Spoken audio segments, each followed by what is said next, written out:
Welcome to 21st Sports. Football is back, and so are we here at 21st Sports, and we're talking the Green Bay Packers at the Jacksonville Jaguars, and their Week 1 matchup played September 11th, 2016, as these two teams played their first games of this NFL season. Of course, the season opener was on Thursday, but here on Sunday, these two teams were going at it down in sunny Florida, and what a game this was. This one was definitely exciting to watch, a really great game, and not a lot of big numbers for Green Bay, but Aaron Rodgers making some clutch plays. The guy is so clutch. He's one of the best quarterbacks. Like I say, he didn't put up big numbers per se, only 199 yards, but he made the plays when he had to, and he made a couple of spectacular plays in this game. He did have those 2 touchdowns. Let's actually go over the scoring summary real quick. Aaron Rodgers put the first points on the board with a 6-yard touchdown run.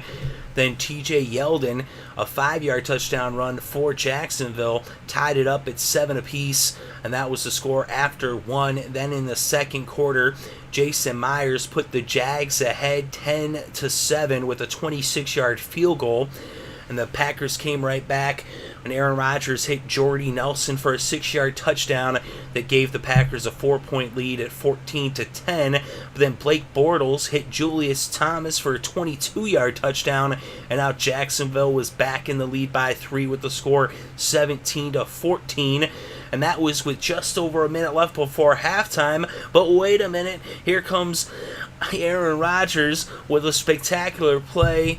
He hits Davante Adams a 29-yard touchdown. What a catch. And now it's back to a 4-point lead for Green Bay, 21-17, with just seconds left before the intermission. Then coming out of halftime, the Packers would get 3 more points on the board, courtesy of a 25-yard field goal from Mason Crosby to make it 24-17. And then a field goal by Jason Myers for the Jags, a 39-yarder, would bring it back to a 4-point game, with Green Bay still ahead with the score 24-20, as the pair of field goals, one on each side, would be the only scoring in the third quarter. Then in the fourth, it would be the same, as Crosby would add another field goal, a 20-yarder, to push it back to a 7-point lead, and then Jason Myers with a 50-yard field goal to bring it back to a 4-point game with the score 27-23. That would be the final score, although Jacksonville had a chance there at the end to possibly come away with the victory. They were faced with a 4th and 1. They went for a receiver screen, and the Packers shut it down and forced the turnover on downs, and they held on for the victory. And the thing that's interesting about that 4th down play, that was the only 4th down play where the Jaguars did not convert when they went for it. The Jaguars were 3 for 4 on 4th downs. They were 3 for 3 until that 4th and 1, which ended up being the game decider. Of course, every play comes into the contribution of wins and losses, but that play, of course, was huge there, as that really sealed the deal. As the Packers got the ball back, and they were able to just kneel on it. But not big numbers for Aaron Rodgers, but clutch as always, as he makes the plays when he has to. As I said, 199 yards, 2 touchdowns, 20 for 34. Blake Bortles putting up some big numbers with 320 passing yards, 24 for 39, 1 touchdown, 1 interception. Eddie Lacy for the Packers had 61 yards on the ground off of 14 carries. TJ Yeldon just 39 yards off of 21 carries. He did have a touchdown for Jacksonville. And Hearns led the game in receiving with 4 receptions for 75 yards. Robinson had 6 catches for 72 yards. And Julius Thomas, 5 catches for 64 yards and a touchdown, all for the Jags. And for the Packers, Randall Cobb, 6 catches for 57 yards. Davante Adams, 3 catches for 50 yards and a touchdown. And Jordy Nelson, 6 catches for 32 yards and a touchdown. This thing is, people might say, oh, well, they went down there and they struggled in Jacksonville, but the Jaguars are actually a much better team than they get credit for. They've got a good defense for sure, and they're building on offense. They still coming up a little short on the ground game, but I like Blake Bortles, and they have a good defense, like I said. So it is an impressive victory for sure for the Packers on the road.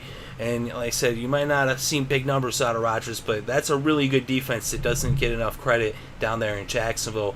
So I think that it was actually a much better performance by the Packers than people might give them credit for. They had 3 sacks for the Pack. Burnett had a sack, Matthews had a sack, and so did Perry. And Thomas had an interception. The Jags had more first downs, so 20-18. But on third down, the Packers 7 for 14, 50% on third down. Jacksonville just 4 for 15 on third down. That's just 26% conversion rate for Jacksonville, as that was a big difference. And that's what I was saying with the Packers coming up clutch, getting the plays when they needed them. And on fourth down, the Packers were 1 for 1, 100%. Jacksonville 3 for 4, 75% on fourth down. The only fourth down that they attempted to go for that they didn't convert was the most crucial fourth down, that 4th and 1 there at the end of the game. But the total net yards, 348 netted for Jacksonville, 294 netted for Green Bay. On the ground, the Packers netted 95 yards, and the Jaguars netted just 48 yards. As it was pretty abysmal on the ground, just 1.8 yards average per rushing play for Jacksonville. Packers averaged 2 more yards per rushing play at 3.8.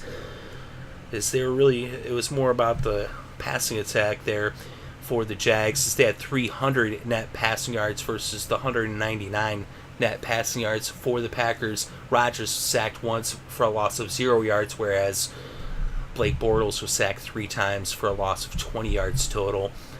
When we look at the penalties hurt the Jaguars. They had 3 times as many penalty yards against them, almost twice as many penalties, as 9 penalties for 79 yards for Jacksonville, and 5 penalties for just 24 yards for the Packers.